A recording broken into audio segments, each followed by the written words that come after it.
ഇന്ന് നമ്മുടെ യാത്ര തെങ്കാശിയിലേക്കാണ്. നമ്മുടെ കേരളത്തിൻ്റെ കൊല്ലം ജില്ലയുമായി അതിർത്തി പങ്കിടുന്ന മനോഹരമായൊരു പ്രദേശമാണ് തെങ്കാശി.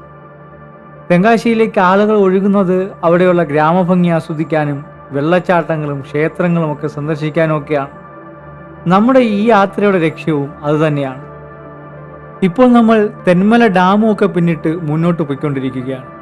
തെന്മല ഡാമും ഇക്കോ ടൂറിസവും ഒരിക്കലെങ്കിലും ഒന്ന് കണ്ടും അറിഞ്ഞും ആസ്വദിക്കേണ്ട ഒന്നാണ്. അതിൻ്റെ വിശദമായ കാഴ്ചകൾ നമ്മൾ നമ്മുടെ ചാനലിൽ കൊണ്ടുവരാൻ പ്ലാൻ ഇട്ടിട്ടുണ്ട്. ഇപ്പോൾ നമ്മൾ ഏതാണ്ട് പാലരുവി വെള്ളച്ചാട്ടത്തിനടുത്തേക്കാണ് എത്തിക്കൊണ്ടിരിക്കുന്നത്. റോഡിന് ഇരുവശവുമുള്ള കാഴ്ചകൾ വളരെ മനോഹരമാണ്. ഇരുവശത്തും മലഞ്ചെരിവുകളും മരക്കൂട്ടങ്ങളുമാണ്. കൂടാതെ നല്ല അസൽ മഴക്കാലവും. മലഞ്ചെരിവിലൂടെ കോട അരിച്ചിറങ്ങുന്നു. അതിനിടയിലൂടെയുള്ള ഡ്രൈവിങ് വല്ലാത്തൊരു എക്സ്പീരിയൻസ് തന്നെയാണ്. ആ കാഴ്ചകളൊക്കെ ആസ്വദിച്ച് മുന്നോട്ട് പോകുമ്പോഴാണ് ഈ വഴിയിലൂടെ പോകുമ്പോഴുള്ള പതിവ് കാഴ്ച നമ്മുടെ മുന്നിലെത്തുന്നത്. അതാണ് 13 കണ്ണറ പാലം. കൊല്ലം ചെങ്കോട്ട റെയിൽവേ ലൈനാണ് ഇതുവഴി കടന്നു പോകുന്നത്. തിരുവിതാംകൂർ രാജാവായിരുന്ന ശ്രീ മൂലം തിരുനാളിൻ്റെ കാലത്ത് 1904 ബ്രിട്ടീഷുകാരാണ് പൊതുഗതാഗതത്തിനായി ഈ പാലം തുറന്നു കൊടുത്തത്.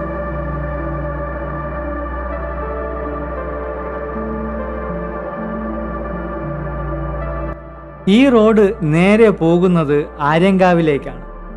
അവിടെയാണ് പാലരുവി വാട്ടർഫോൾസ് സ്ഥിതി ചെയ്യുന്നത്. കൊല്ലം, തിരുവനന്തപുരം, പത്തനംതിട്ട ഒക്കെ ഉള്ളവർക്ക് ഒരു വൺ ഡേ ട്രിപ്പ് പ്ലാൻ ചെയ്യാൻ കഴിയുന്ന സ്ഥലങ്ങളാണ് ഈ പാലരുവിയും പിന്നെ ഈ തെന്മലയും ഒക്കെ. പാലരുവി ആയാലും തെന്മലയായാലും വീക്കെൻഡ് നല്ല തിരക്കായിരിക്കും. പ്രത്യേകിച്ച് ധാരാളം തമിഴ് സഞ്ചാരികൾ ഇവിടെ വരുന്ന സമയങ്ങളാണതൊക്കെ. അതുകൊണ്ട് തന്നെ ഒരു വർക്കിംഗ് ഡേ ലീവൊക്കെ എടുത്തു വന്ന കാഴ്ചകൾ നന്നായിട്ട് നമുക്ക് ആസ്വദിക്കാം.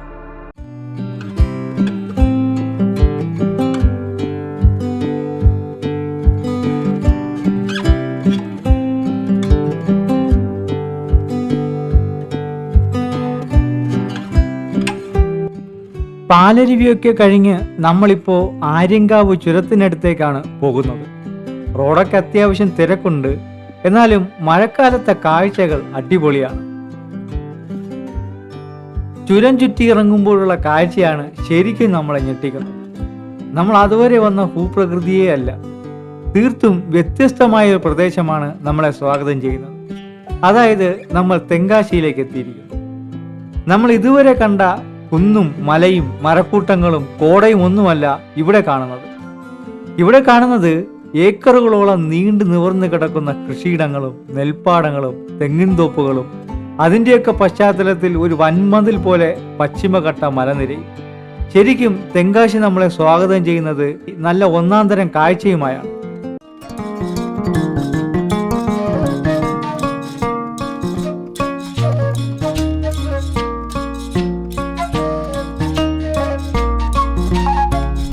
തെങ്കാശിയിൽ ആദ്യം നമ്മൾ പോകാൻ ഉദ്ദേശിക്കുന്നത് മേക്കരയിലേക്കാണ്. ഒരു ഉൾനാടൻ കാർഷിക ഗ്രാമമാണ് മേക്കര. അടവിനൈനാർ ഡാമും അതിനെ ചുറ്റിപ്പറ്റി നിറയെ കൃഷിയിടങ്ങളും നമുക്കിവിടെ കാണാം. പോകുന്ന വഴിയും ധാരാളം നെൽവയലുകളും മറ്റ് കൃഷിയിടങ്ങളും നമുക്ക് കാണാൻ സാധിക്കുന്നുണ്ട്.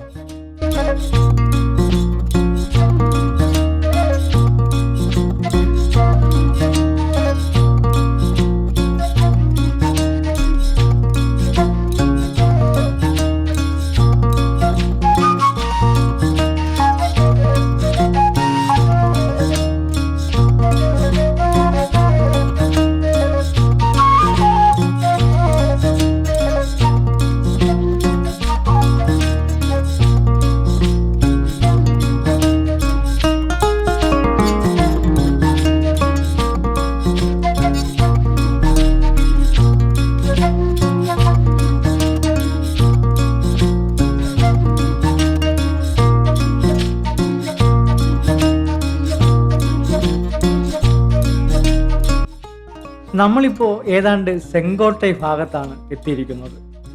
കേരള ബോർഡർ കഴിഞ്ഞാൽ നമ്മൾ എത്തുന്ന ആദ്യ ടൗൺ ആണ് ചെങ്കോട്ടൈ. ടൗൺ എന്ന് പറഞ്ഞാൽ അത്ര വലിയ ഒരു നഗരപ്രദേശമൊന്നുമല്ല, ഒരു ജനവാസ പ്രദേശം എന്ന് വേണമെങ്കിൽ പറയാം. നിറയെ തിങ്ങിഞ്ഞെരിഞ്ഞി വീടുകളാണ് കാഴ്ച. വീടുകൾക്കും കച്ചവട സ്ഥാപനങ്ങൾക്കും ഇടയിലൂടെ കിടക്കുന്ന ഇടുങ്ങിയ റോഡുകളിലൂടെയാണ് നമുക്ക് മുന്നോട്ട് പോകേണ്ടത്.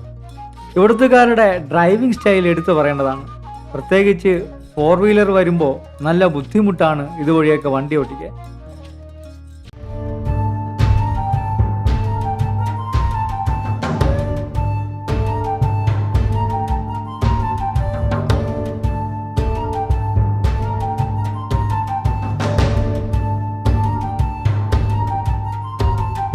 തമിഴ്നാട്ടിൽ നാഷണൽ ഹൈവേ ഒഴികെയുള്ള ഗ്രാമീണ നഗര റോഡുകളൊക്കെ അത്രയ്ക്ക് നല്ലതല്ല എന്നാണ് എനിക്ക് തോന്നിയിട്ടുള്ളത്. തെങ്കാശിയുടെ കാര്യവും അതുതന്നെയാണ്. അത്യാവശ്യം മോശം റോഡുകളാണ് ടൗൺ പ്രദേശങ്ങളിൽ ഉണ്ടായിരുന്നത്. ഇപ്പോൾ നമ്മൾ മേക്കേരിയിലേക്ക് പ്രവേശിക്കാൻ പോകുന്നതിൻ്റെ സൂചനകൾ കണ്ടു തുടങ്ങിയിട്ടുണ്ട്. തനി ഗ്രാമീണ കാഴ്ചകളാണ് മുന്നിൽ വന്നുകൊണ്ടിരിക്കുന്നത്. നെൽവയലുകളും അവിടേക്ക് ജോലിക്ക് പോകുന്ന സ്ത്രീകളുമൊക്കെ നമുക്ക് കാണാം.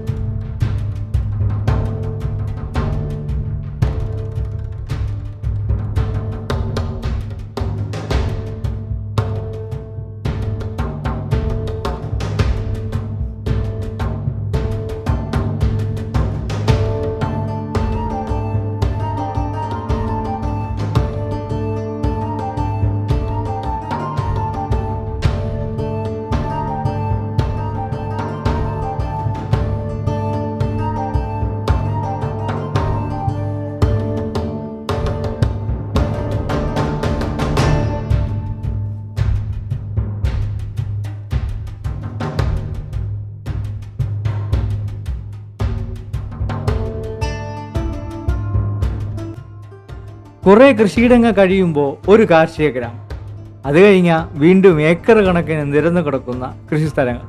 ഇതാണ് നമ്മൾ ഇതുവരെ കണ്ട കാഴ്ചകളുടെ ഒരു പാറ്റേൺ എന്ന് പറയുന്നത്.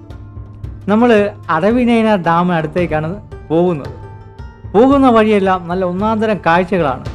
കൊയ്ത്ത് കഴിഞ്ഞിടക്കുന്ന നെൽപ്പാടങ്ങൾ, അകലെ കാണുന്ന മലനിരകൾ, എവിടെ നോക്കിയാലും പച്ചപ്പുകൾ, കൊയ്തെടുത്ത വൈക്കോൽ സൂക്ഷിച്ചിരിക്കുന്ന തൊടികൾ, അങ്ങനെ ലിറ്ററലി ഒരു കാർഷിക പ്രദേശത്തു കൂടിയാണ് നമ്മുടെ യാത്ര.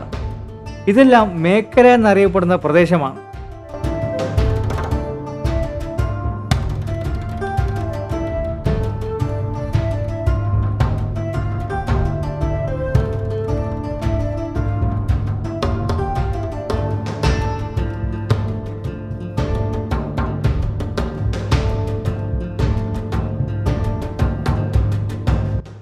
ഇതെല്ലാം കൊയ്ത്ത് കഴിഞ്ഞ് കിടക്കുന്ന പാടങ്ങളാണ്. ഇപ്പോൾ ഇത്രയും ഭംഗിയാണെങ്കിൽ നെൽക്കതിരൊക്കെ കിടക്കുന്ന പാടത്തിൻ്റെ കാഴ്ച ഒന്ന് ആലോചിച്ച് നോക്ക്. കിളി പറക്കുന്ന ഭംഗിയായിരിക്കും അതിന്. തെങ്കാശി ജില്ലയിലെ ആയിരക്കണക്കിന് കർഷക കുടുംബങ്ങളുടെ പ്രധാന ജീവിതമാർഗം മേഖലയിലെ കാർഷിക പുരോഗതി ആശ്രയിച്ചാണ് നിലനിൽക്കുന്നത്. നെല്ല്, തെങ്ങ്, മാവ്, പച്ചക്കറികൾ, കരിമ്പ് എന്നിവയാണ് പ്രധാനമായും ഇവിടെ കൃഷി ചെയ്യുന്നത്. മേഖലയും തമിഴ്നാട്ടിലെ തന്നെ പൊള്ളാച്ചിയും തമ്മിൽ പ്രകൃതി ഭംഗിയിലും ഭൂപ്രകൃതിയിലും കാർഷിക സംസ്കാരത്തിലും നിരവധി സമാനതകളുണ്ട്. അതിലൊന്ന് പശ്ചിമഘട്ട മലനിരകളുടെ സാമീപ്യമാണ്. അത് ഈ പ്രദേശങ്ങളിൽ കൊടും വരൾച്ച പോലുള്ള പ്രകൃതിയുടെ പ്രതിഭാസങ്ങളെ ഒരു പരിധിവരെ പിടിച്ചു നിർത്തുന്നു. അതുകൊണ്ട് തന്നെ രണ്ട് സ്ഥലങ്ങളും കാർഷികമായി വളരെ മുന്നിൽ നിൽക്കുകയാണ്. മേക്കരയിൽ അടവിനയനാർ ഡാമും പൊള്ളാച്ചിയിൽ ആളിയാർ ഡാമും കൃഷിക്ക് വെള്ളം നൽകുന്നു. രണ്ട് സ്ഥലവും സിനിമാ ലൊക്കേഷനുകളാവാൻ മത്സരിക്കുന്ന സ്ഥലങ്ങളുമാണ്.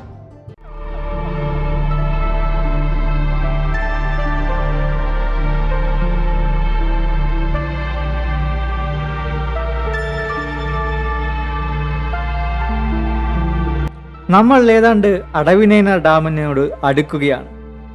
അങ്ങ് ദൂരെ നമുക്ക് ഡാമിൻ്റെ വ്യക്തമായ കാഴ്ചകൾ കാണുകയും ചെയ്യാം. പിന്നെ ചുറ്റുമുള്ള കാഴ്ചകൾ വേറെ ലെവലാണ്. സ്ക്രീനിൽ കാണുമ്പോൾ ഇങ്ങനെയാണെങ്കിൽ നേരിട്ട് അനുഭവിക്കുമ്പോൾ എന്ത് ഭംഗിയായിരിക്കുമെന്ന് ഒന്ന് ആലോചിച്ച് നോക്ക്.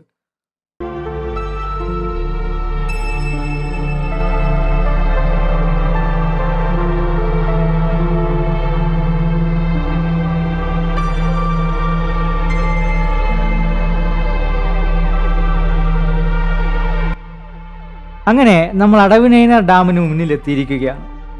പശ്ചിമഘട്ടത്തു നിന്ന് ഉത്ഭവിച്ച് ചിറ്റാറിലേക്ക് ഒഴുകുന്ന ഹനുമാൻ നദിക്ക് കുറുകെയാണ് ഈ അണക്കെട്ട് നിർമ്മിച്ചിരിക്കുന്നത്.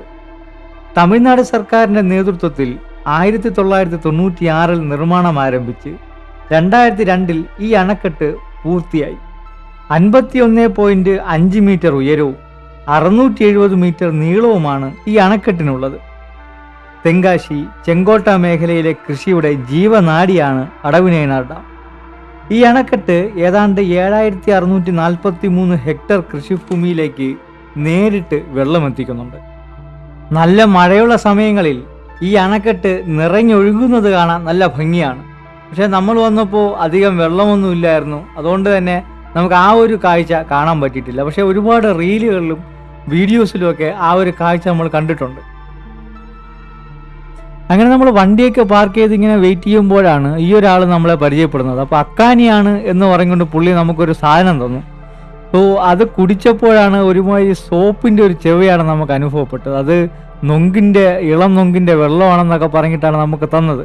അപ്പോൾ അത് പനയോലയിൽ ഒരു കോട്ടോ കെട്ടി തന്നു. പക്ഷെ നമുക്കൊട്ടും ഇഷ്ടപ്പെട്ടില്ല. ഒരുമാതിരി സോപ്പിൻ്റെ ഒരു ചെവയാണ്.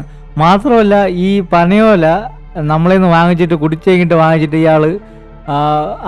ഇയാളുടെ കൂടെവരെ തന്നെ ഒരു സൈഡിൽ സൂക്ഷിച്ചു വെച്ചു. എനിക്ക് തോന്നുന്നു ഈ സാധനമായിരിക്കും ഇനി മറ്റൊരാൾക്ക് കൊടുക്കുന്നത്. സോ ഇതുപോലുള്ള സ്ഥലങ്ങളിൽ വരുമ്പോൾ ഇങ്ങനെയുള്ള കാര്യങ്ങളൊക്കെ വാങ്ങിച്ച് കുടിക്കുമ്പോൾ ഒന്ന് ശ്രദ്ധിക്കുന്നത് നല്ലതായിരിക്കും. അല്ലെങ്കിൽ നമുക്ക് വയറ്റിന് പണി കിട്ടും. അപ്പോൾ അടവിനയനാർ ഡാമിൽ നമ്മൾ രാവിലെ തന്നെ വന്നതുകൊണ്ട് പ്രത്യേകിച്ച് കാഴ്ചകളൊന്നുമില്ല. ഇത് തന്നെയാണ് കാഴ്ച.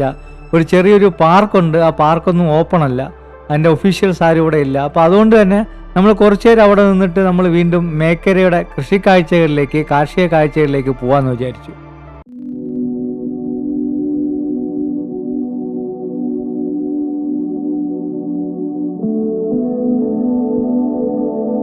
അപ്പോൾ എനിക്ക് തോന്നിയത് മേക്കര എന്ന് പറഞ്ഞിട്ടുള്ള ഗ്രാമം കാണുന്നതിന് വേണ്ടിയിട്ട് നമുക്ക് വരാം. പക്ഷേ ഈ അടവിനയനാർ ഡാം എന്ന് പറയുന്ന ഒരു സംഭവം ഒരു ടൂറിസ്റ്റ് ഡെസ്റ്റിനേഷനായിട്ട് നമ്മൾ വിചാരിച്ച് അവിടെ ആദ്യത്തെ ഒരു ഡെസ്റ്റിനേഷൻ എന്നുള്ള രീതിയിൽ വരാതിരിക്കുന്നതാണ് നല്ലത്. എന്തെങ്കിലും എന്തെങ്കിലുമൊക്കെ കഴിക്കാനാണെങ്കിൽ അവിടെ വന്ന് ആ പാർക്കിലൊക്കെ ഇരുന്ന് ഫുഡ് കഴിക്കാം എന്നുള്ള രീതിയിൽ വരാം.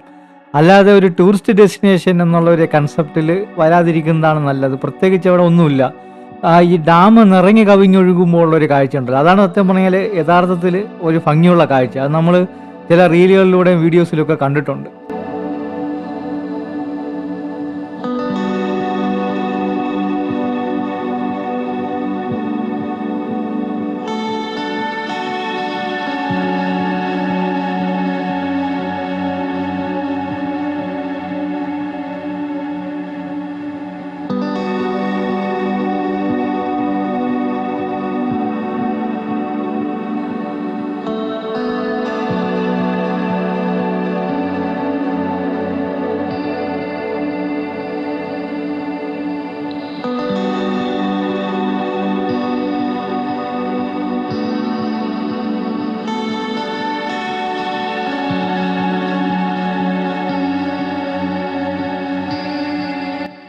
നമ്മൾ തിരികെ പോകുന്ന സമയത്ത് കണ്ട കാഴ്ചകളാണ് ഇതൊക്കെ. ആരും വണ്ടി നിർത്തി കുറച്ചു നേരം ഇവിടെ ഇറങ്ങി നിൽക്കും. അത്രയ്ക്ക് കിടിലൻ കാഴ്ചകളായിരുന്നു നമുക്ക് കാണാൻ കഴിയുന്നത്.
ഈ കാഴ്ചകൾ കാണുമ്പോൾ തന്നെ നിങ്ങൾക്ക് മനസ്സിലാവും എന്തുകൊണ്ടാണ് തെങ്കാശി സിനിമാക്കാരുടെ പ്രിയപ്പെട്ട ലൊക്കേഷൻ ആകുന്നതെന്ന്.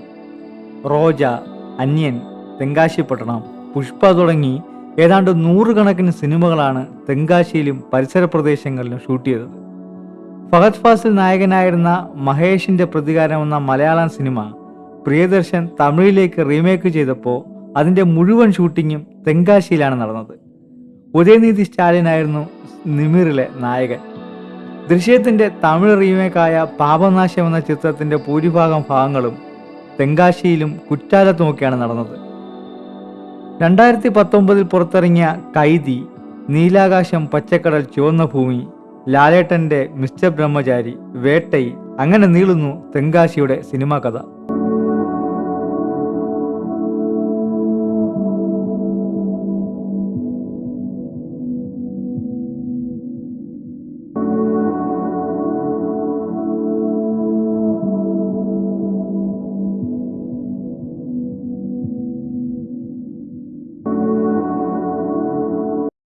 നമ്മളിനി പോകുന്നത് തിരുമലൈ കോവിലിലേക്കാണ്.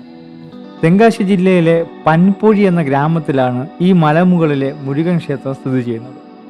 നമ്മുടെ വിജയ് നായകനായ വേട്ടക്കാരൻ എന്ന സിനിമയിലെ കരികാലൻ കാലെഴുത്തെന്ന പാട്ട് ചിത്രീകരിച്ചിരിക്കുന്നത് ഈ ക്ഷേത്രത്തിൻ്റെ പടവുകളിലും പരിസരത്തുമൊക്കെയാണ്. ക്ഷേത്രത്തിലേക്ക് പോകാൻ നമ്മൾ വീണ്ടും സെങ്കോട്ടയിലേക്കാണ് പോകുന്നത്.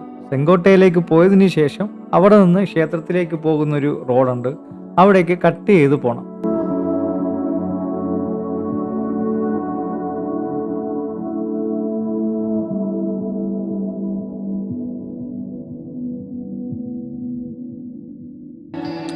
ക്ഷേത്രത്തിലെ പ്രതിഷ്ഠ 4 കൈകളോട് കൂടി നിൽക്കുന്ന രൂപത്തിലുള്ള തിരുമലൈ കുമാരസ്വാമിയാണ്. അഗസ്ത്യമുനിക്ക് മുരുകൻ ദർശനം നൽകിയ പുണ്യഭൂമിയാണിത് എന്നൊക്കെയാണ് വിശ്വാസം. പണ്ട് ഈ മലമുകളിൽ മുരുകന്റെ ഒരു വേൽ മാത്രമാണ് ഉണ്ടായിരുന്നത്. അവിടെ പൂജ ചെയ്തിരുന്ന പൂവൻ ഭട്ടർ എന്ന പൂജാരിയുടെ സ്വപ്നത്തിൽ മുരുകൻ പ്രത്യക്ഷപ്പെടുകയും അടുത്തുള്ള ഒരു കാട്ടിൽ മുളങ്കാടുകൾക്കിടയിലായി തൻ്റെ വിഗ്രഹം ഒളിഞ്ഞുകിടക്കുണ്ടെന്ന് പറയുകയും ചെയ്തു. തുടർന്ന് അന്നത്തെ പന്തളം രാജാവിൻ്റെ സഹായത്തോടെ ആ വിഗ്രഹം കണ്ടെത്തുകയും ഇന്നത്തെ ക്ഷേത്രത്തിൽ പ്രതിഷ്ഠിക്കുകയും ചെയ്തു എന്നതാണ് ഐതിഹ്യം.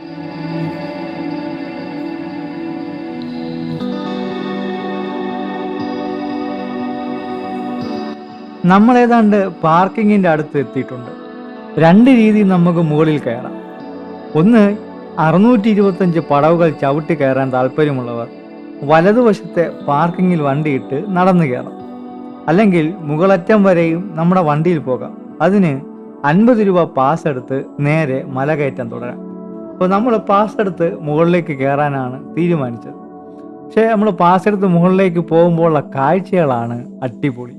2 സൈഡിലെയും കാഴ്ചകൾ എന്ന് പറയുന്നത് ഭയങ്കര രസമുള്ള കാഴ്ചകളാണ്. അത് ആസ്വദിച്ച് നമുക്ക് ഡ്രൈവ് ചെയ്ത് ഏറ്റവും മുകളിലേക്ക് എത്താം.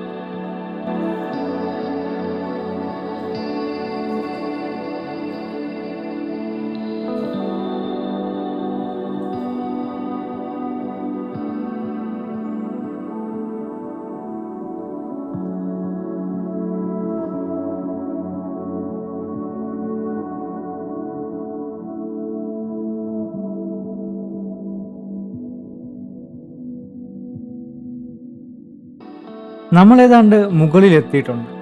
നല്ല രീതിയിൽ വാഹനങ്ങൾ പാർക്ക് ചെയ്യാൻ കഴിയുന്ന സ്പേസ് മുകളിലുണ്ട്. വീക്കെൻഡ് ആണെങ്കിൽ ഈ സ്പേസ് തികയില്ല, നല്ല തിരക്കായിരിക്കും. വീക്കെൻഡിൽ വരുന്നവർ കഴിവതും രാവിലെ തന്നെ വരാൻ ശ്രമിക്കുക, അല്ലെങ്കിൽ പാർക്കിങ്ങിൽ നല്ല ബുദ്ധിമുട്ടാവും. വണ്ടി പാർക്ക് ചെയ്തുള്ള കാഴ്ചയാണ് ഈ കാണുന്നത്. എന്ത് കിടിലൻ കാഴ്ചകളാണെന്നറിയാമോ? കാഴ്ച മാത്രമല്ല, നല്ല കിടിലൻ കാറ്റും ഉണ്ട്. അപ്പം ആ കാറ്റൊക്കെ ഏറ്റ് കാഴ്ചകളൊക്കെ കണ്ട് നിൽക്കാൻ ഭയങ്കര രസമാണ്.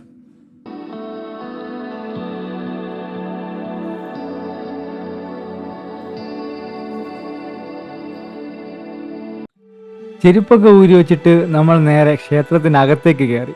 അകത്ത് കയറുമ്പോൾ ഇടത് സൈഡിലായിട്ട് നമുക്ക് ക്ഷേത്ര കുളം കാണാം.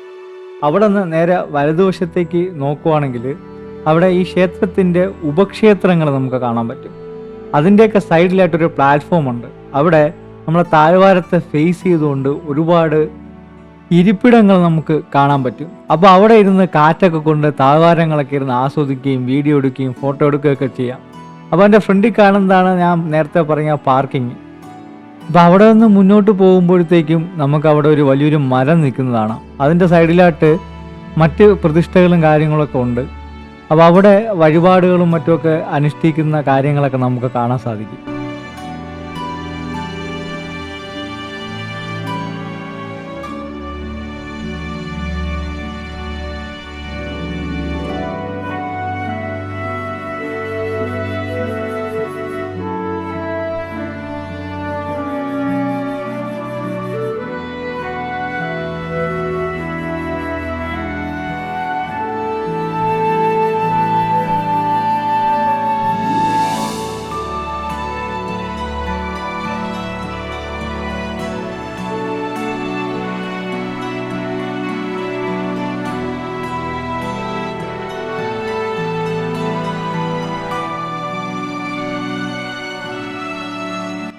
ഇതാണ് ക്ഷേത്രക്കുളം. നമ്മൾ നേരത്തെ കയറി വരുന്ന വഴിക്ക് ഇടതുവശത്തായിട്ട് കണ്ട ഈ കുളമാണ്.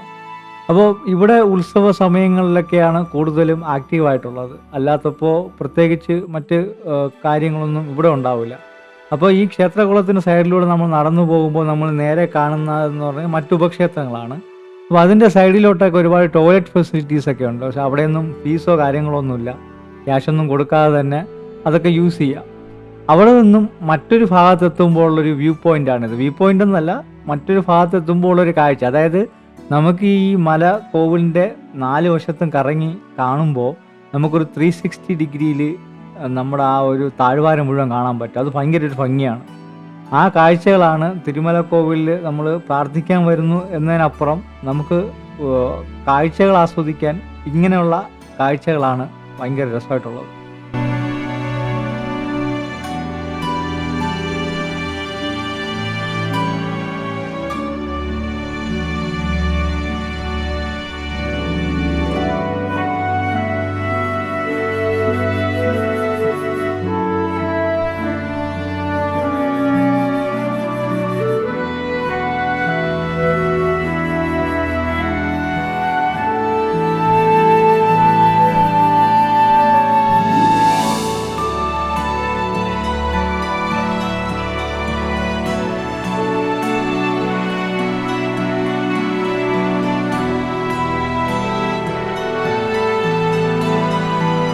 അപ്പോൾ ഈ വഴി മുകളിലോട്ട് പോകുമ്പോഴാണ് നമുക്ക് കറക്റ്റ് ക്ഷേത്രം, പ്രധാന ക്ഷേത്രത്തിലെ പ്രധാന പ്രതിഷ്ഠ നമുക്ക് കാണാൻ വേണ്ടിയിട്ട് സാധിക്കുന്നത്.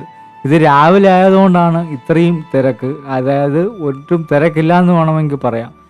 ഇനി ഒരു 11-12 മണിയൊക്കെ കഴിയുമ്പോഴത്തേക്കാണ് ഇവിടെ നല്ല രീതിയിൽ തിരക്കാകാൻ പോകുന്നത്. കാര്യം നമ്മൾ ഇവിടെ എത്തിയത് ഏകദേശം രാവിലെയാണ്. അതായത് ഇന്ന് ഞായറാഴ്ചയാണ്, അത്യാവശ്യം രാവിലെയാണ് നമ്മൾ എത്തിയത്. അതുകൊണ്ടാണ് ഇത്രയും തിരക്കിൽ നമുക്ക് കയറാൻ പറ്റിയത്. പക്ഷേ കുറച്ചുകൂടെ കഴിഞ്ഞ് കഴിഞ്ഞാൽ നല്ല തിരക്കായിരിക്കും. അത് നമ്മൾ തിരിച്ചിറങ്ങിയപ്പോഴാണ് അതിൻ്റെ തിരക്കിൻ്റെ ആ ഒരു കാര്യം മനസ്സിലായത്.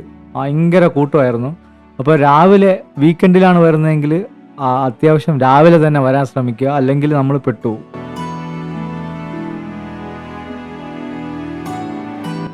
നമ്മളിങ്ങോട്ട് വരുന്ന വഴിക്ക് പാർക്കിങ്ങിൽ കണ്ടില്ലേ നമ്മൾ നടന്നു കയറുന്ന ഭാഗം. സോ അത് ഇവിടെ വന്നാണ് എൻഡ് ചെയ്യുന്നത്. ഇതുവഴിയാണ് നടന്നു വരുന്നത്.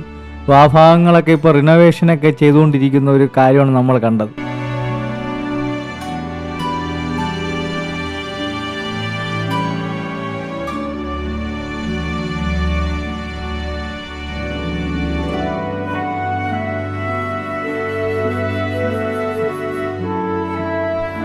അപ്പോൾ ഈ ഭാഗത്തായിട്ട് നമുക്ക് ചായ കുടിക്കണമെങ്കിൽ അതിനുള്ള കട, പിന്നെ അതുപോലെ തന്നെ പൂജാ സാധനങ്ങൾ വാങ്ങണമെങ്കിലും ഒക്കെ ഉള്ള സാധനങ്ങൾ, അങ്ങനെയുള്ള കാര്യങ്ങളെല്ലാം ഇവിടെ സെറ്റ് ചെയ്തിട്ടുണ്ട്. സോ ഇവിടെ നമുക്ക് കുറച്ച് നേരം ഇരുന്ന് റെസ്റ്റ് എടുക്കാം, ഫുഡ് കഴിക്കണമെങ്കിൽ ഫുഡ് കഴിക്കാം, അങ്ങനെയുള്ള സ്ഥലമാണ്.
അപ്പോൾ നമ്മളിനി തിരുമല കോവിൽ നിന്ന് തിരിച്ചിറങ്ങുകയാണ്. കുറച്ച് സമയം എന്ന് പറഞ്ഞാൽ ഏകദേശം 1-2 മണിക്കൂർ നമ്മൾ സ്പെൻഡ് ചെയ്തു മുകളിൽ. അടിപൊളിയാണ്.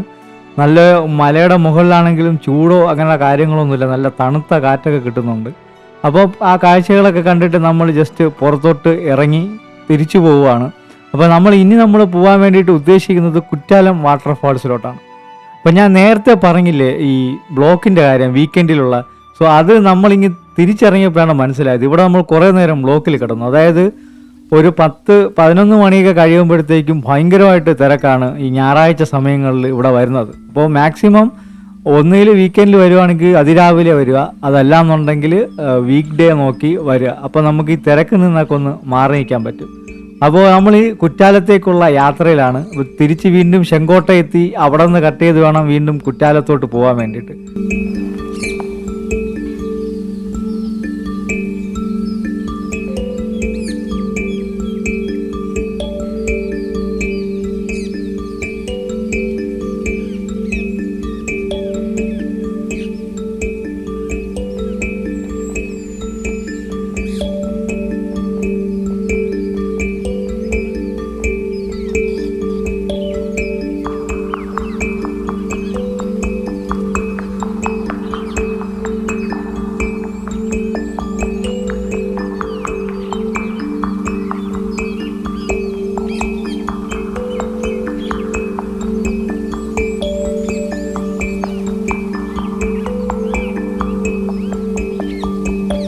അപ്പോൾ നമ്മൾ ഏകദേശം കുറ്റാലത്തോട് അടുക്കുകയാണ്, കുറ്റാലം വാട്ടർഫോൾസിനോട്. നമ്മളിപ്പോൾ പോകുന്നത് മെയിൻ ഫോൾസിലാണ്.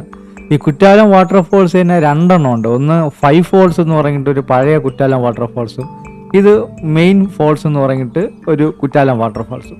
അപ്പോൾ രണ്ടിനെയും കുറ്റാലം എന്നാണ് അറിയപ്പെടുന്നത്. കുറ്റാലം ഭാഗത്താണുള്ളത്. പിന്നെ ഈ റോഡ് 1 വേ എന്ന് എഴുതി വെച്ചിട്ടുണ്ടെങ്കിലും നമുക്ക് കാറിന് വേണമെങ്കിൽ നമുക്ക് കയറി പോവാം, അതിന് വേറെ തടസ്സമൊന്നുമില്ല.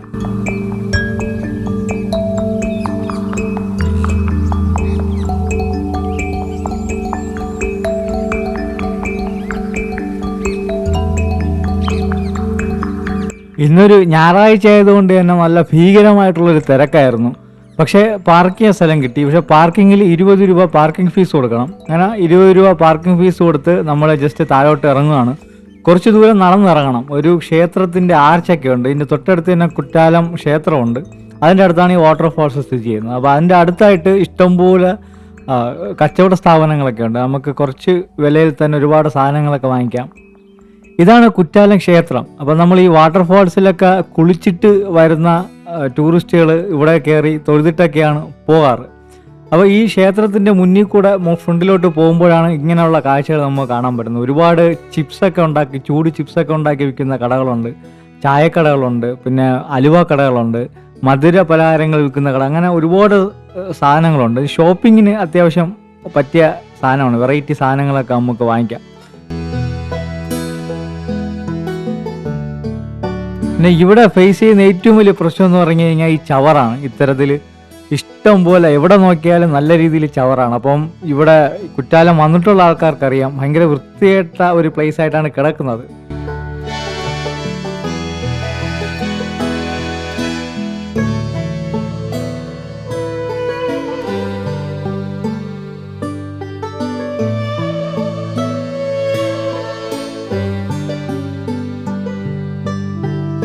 അപ്പോൾ മഴ ആയതുകൊണ്ട് തന്നെ കുറ്റാലം വാട്ടർഫോൾസ് നല്ല വെള്ളം ഉണ്ടാവുമെന്നാണ് എക്സ്പെക്ട് ചെയ്തത്. പക്ഷേ വിചാരിച്ചത്ര വെള്ളമൊന്നുമില്ല.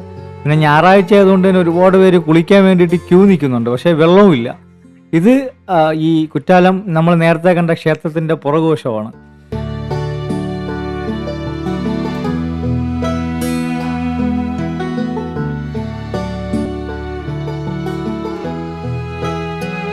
ഞാൻ നേരത്തെ പറഞ്ഞതുപോലെ കുറ്റാലത്തിൻ്റെ ഏറ്റവും വലിയ പ്രശ്നം എന്ന് പറയുന്നത് സ്ഥലം നല്ല കാണാൻ ഭംഗിയാണ്, പക്ഷേ ഇതുപോലത്തെ ചവറ് തന്നെയാണ് ഏറ്റവും വലിയ പ്രശ്നം. അതും കൂടെ ഒന്ന് റെഡിയാക്കി എടുത്തു കഴിഞ്ഞാൽ ഈ ഭാഗം നല്ല ഭംഗിയാണ്. പക്ഷേ പഴയതിനേക്കാളും ഒരുപാട് ബെറ്റർ ആയിട്ടുണ്ട്. പല സ്ഥലങ്ങളും ഒരു പാവ്യം ബ്ലോക്സ് ഒക്കെ ഇട്ട് കുറച്ച് വൃത്തിയാക്കിയൊക്കെ നിർത്തിയിട്ടുണ്ട്. പക്ഷേ ഈ ചവറിൻ്റെ ഒരു പ്രശ്നം കൂടെ മാറ്റിയാൽ പൊളിയായിരിക്കും.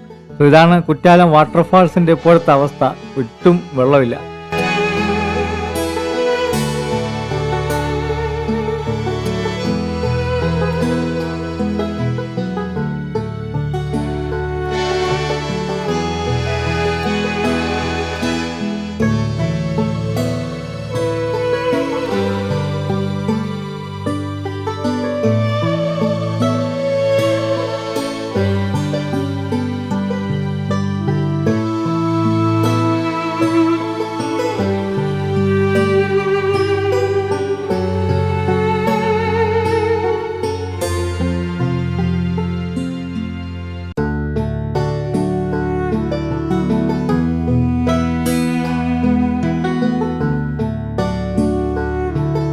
അപ്പോൾ വാട്ടർഫോൾസിൻ്റെ കാഴ്ചകളൊക്കെ കണ്ടു കഴിഞ്ഞതിന് ശേഷം നമ്മൾ അവിടെയുള്ള ഷോപ്പിംഗ് സെൻറ്ററുകളിലൊക്കെ ജസ്റ്റ് ഒന്ന് കയറി ഇറങ്ങി. ഒരുപാട് സാധനങ്ങളൊക്കെ വാങ്ങിക്കാൻ കിട്ടും. കുറച്ച് വെറൈറ്റി പഴങ്ങൾ കിട്ടും, ഞാവൽപ്പഴം, അതുപോലെ റംബൂട്ടാൻ, പിന്നെ പലതരത്തിലുള്ള ചാമ്പയ്ക്ക, പിന്നെ വീട്ടു സാധനങ്ങൾ, പിന്നെ നമ്മളെ ഡ്രസ്സ് ഐറ്റംസ്, അങ്ങനെ കുറേ സംഭവങ്ങൾ ലോ കോസ്റ്റിലൊക്കെ വാങ്ങിക്കാൻ പറ്റും.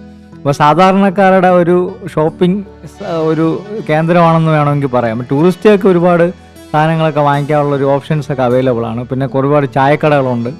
അപ്പോൾ അതൊക്കെ ചുറ്റി നടന്ന് കണ്ടതിന് ശേഷം നമ്മൾ പതുക്കെ കുറ്റാലത്ത് നിന്ന് തിരിച്ചു പോവുകയാണ്.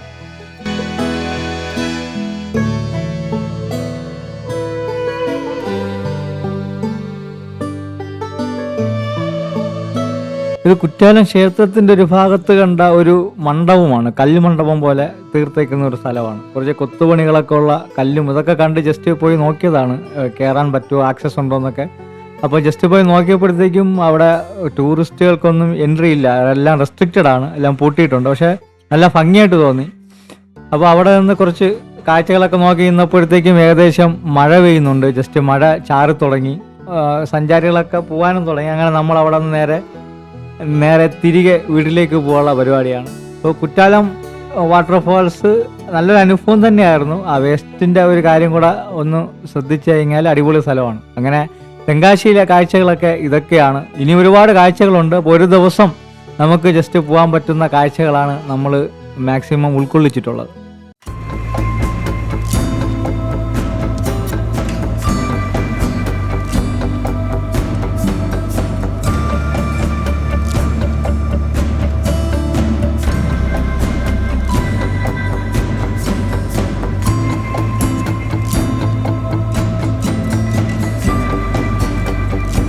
അപ്പോൾ തെങ്കാശിയിൽ നമ്മൾ തിരിച്ചു പോകുന്ന കാഴ്ചകളും ഭയങ്കര മനോഹരമായിട്ടുള്ള കാഴ്ചകൾ തന്നെയാണ്.